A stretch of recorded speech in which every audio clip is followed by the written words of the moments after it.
The question today, my friends, who owns the flags? Everybody flies a flag. Because the flag is a symbol, the system as a vehicle. It's everywhere, it's the same. Who owns those systems and how did they come to be? And what is that system? It can be really defined in a few, very clear terms. And what are these systems really? Legal, money, religion. They're actually franchises. Believe it or not, that's where franchises got started. You're not a citizen, you're a commodity. Your birth certificate, for example, is a bond. It's traded on the markets. Your labor is a collateral. Ask what Bill Clinton signed into law. And your country truly is a corporation. This is not it's not a metaphor. Everything runs on a commercial system. Everything runs at the highest level on what is called the Uniform Commercial Code. Everything runs as business. This is how this entire realm is structured. As long as people keep believing in the flags and the podiums and leaders as representing them, as being a representation of them, the leader changes, the face changes.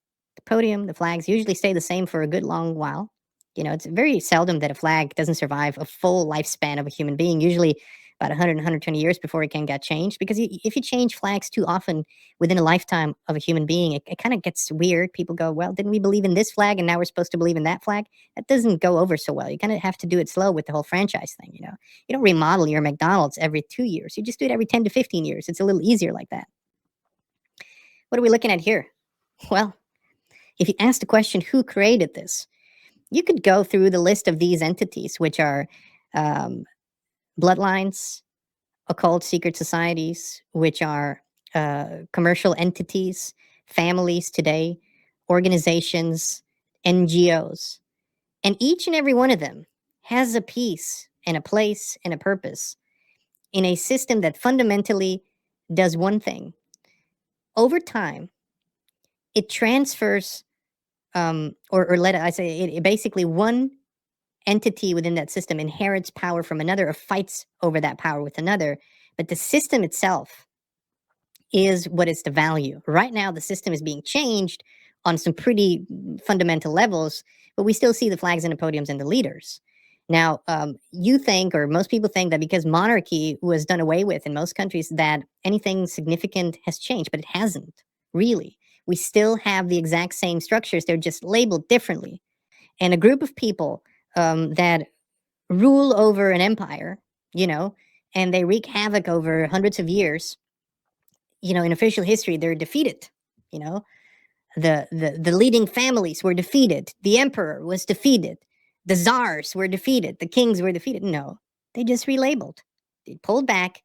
They renamed themselves, gave themselves a different history, a different family name, and showed up again as the new ruling elite.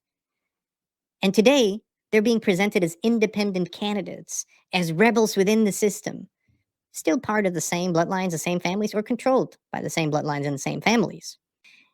As long as we attach every problem that we see in the world to politics, and every solution that we seek to politics, and as long as every even decent idea is being hijacked by politics, there will always be a transfer of power from you to the leader behind the podium in front of the flags. Every single time. And this is what politics, the field of politics, was actually invented to do.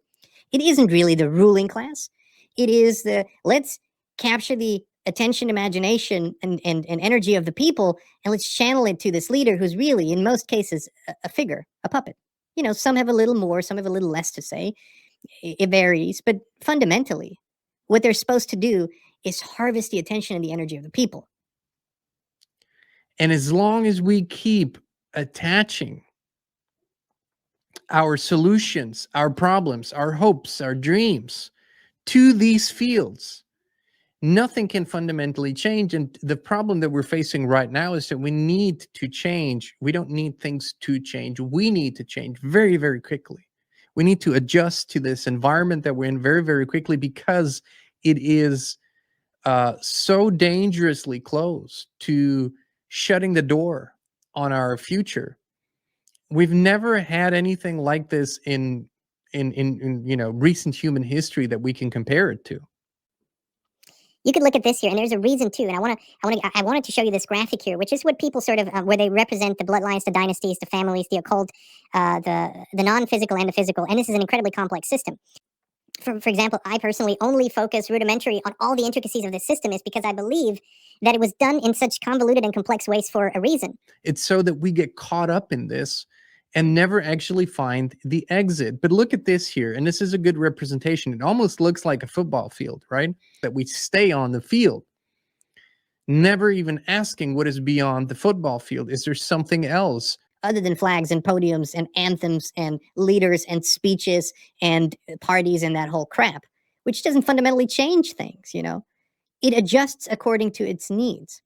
The entire way that a football game can operate and continue to operate is only if there's enough people in the bleachers who are watching.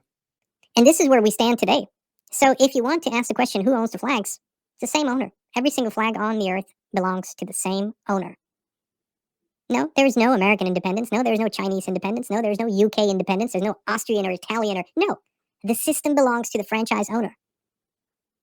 The franchise owner does not care if we every now and then rename the flag or redesign it, excuse me, or we rename the system. Social democracy, a liberal democracy, a more authoritarian capitalism. They don't care as long as we stay on the field.